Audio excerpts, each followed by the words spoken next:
പെട്ടെന്നൊരു സബ്ജി ഉണ്ടാക്കിയാലോ. വളരെ സിമ്പിളായിട്ടുള്ളൊരു റെസിപ്പിയാണ് കേട്ടോ. ചപ്പാത്തിയുടെ കൂടെയും പൂരിയുടെ കൂടെ ഒക്കെ സൈഡായിട്ട് നമുക്ക് കഴിക്കാൻ പറ്റിയ നല്ല ടേസ്റ്റി ആയിട്ടുള്ള സബ്ജിയാണ്. വേറൊന്നുമല്ല, ടൊമാറ്റോ സബ്ജിയാണ്. അപ്പോൾ ഒരു കടായി എടുക്കുക, അതിലേക്ക് കുറച്ച് എണ്ണ ഒഴിക്കുക. അത് ചൂടായി കഴിയുമ്പോൾ അതിലേക്ക് കടുകിടുക. കടുക് പൊട്ടിക്കഴിയുമ്പം നമുക്ക് ഒരു 3 അല്ലി വെളുത്തുള്ളി അരിഞ്ഞത് അതിനകത്ത് ഇടാവുന്നതാണ്. പിന്നെ അതിൻ്റെ കൂടെ ഇവിടെ ഒരു സവാളയാണ് എടുത്തിരിക്കുന്നത്. അത് നൈസായിട്ട് അരിഞ്ഞിട്ട് ഞാൻ അതിലേക്ക് ഇടുകയാണ്. പിന്നെ കുറച്ച് കറിവേപ്പിലയും 2 പച്ചമുളകും കൂടെ ഇട്ട് നമുക്കിതിനെ ഒന്ന് ചെറുതാക്കി ഒന്ന് വഴറ്റിയെടുക്കാവുന്നതാണ്. അധികം വഴലേണ്ട ആവശ്യമില്ല. ചെറുതായിട്ടൊന്ന് സവാള വഴലുമ്പോഴത്തേന് നമുക്ക് നമ്മൾ അരിഞ്ഞു വെച്ചിരിക്കുന്ന തക്കാളിയും കൂടി ഇതിൽ ചേർക്കാവുന്നതാണ്. അപ്പോൾ നമ്മുടെ സവാള ഇവിടെ ഏകദേശമൊക്കെ വഴന്ന് വന്നിട്ടുണ്ട്. കണ്ടില്ലേ, ഓവറായിട്ട് വഴന്നിട്ടില്ല, പക്ഷെ ഒന്ന് ചെറുതായിട്ടൊന്ന് ട്രാൻസ്പെറൻ്റ് ആയിട്ടുമുണ്ട്. ഇനി നമുക്ക് ഇതിലേക്ക് നമ്മൾ അരിഞ്ഞു വെച്ച തക്കാളി ചേർക്കാവുന്നതാണ് കേട്ടോ.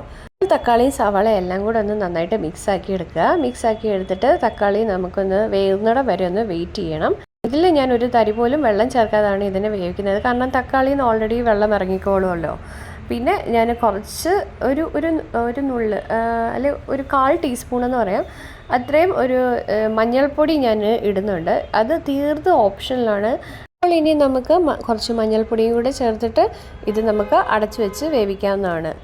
തക്കാളി ഒന്ന് നന്നായിട്ട് വേവണമല്ലോ. നമ്മുടെ തക്കാളിയൊക്കെ അത്യാവശ്യം വെന്ത് വന്നിട്ടുണ്ട്. ഇനി നമുക്ക് ഈ ഒരു സമയത്ത് നമ്മുടെ കുരുമുളക് പൊടി ഇതിൽ ചേർക്കാവുന്നതാണ്. ഞാനൊരു 1/2 ടീസ്പൂൺ കുരുമുളക് പൊടിയാണ് ഇതിൽ ചേർത്തേക്കുന്നത്. എന്നിട്ട് നമുക്ക് എല്ലാം കൂടെ ഒന്ന് മിക്സാക്കി എടുക്കാം. വേറൊരു സ്പൈസസോ മസാലയോ നമ്മൾ യൂസ് ചെയ്യുന്നില്ല. അങ്ങനെ നമ്മുടെ സബ്ജിയുടെ ലാസ്റ്റ് സ്റ്റേജിൽ എത്തിയിട്ടുണ്ട്. നമ്മുടെ സബ്ജി അങ്ങനെ പക്കായിട്ട് വന്നിട്ടുണ്ട്.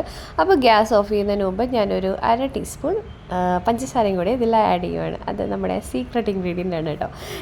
ഈ സബ്ജിക്ക് അത് മസ്റ്റാണ് കേട്ടോ. ആ ഒരു ചെറിയ മധുരം കൂടെ ഉണ്ടെങ്കിലേ നല്ല രസമാകത്തുള്ളൂ. അപ്പോൾ നിങ്ങളിത് വീട്ടിൽ ട്രൈ ചെയ്ത് നോക്കൂ. ബൈ.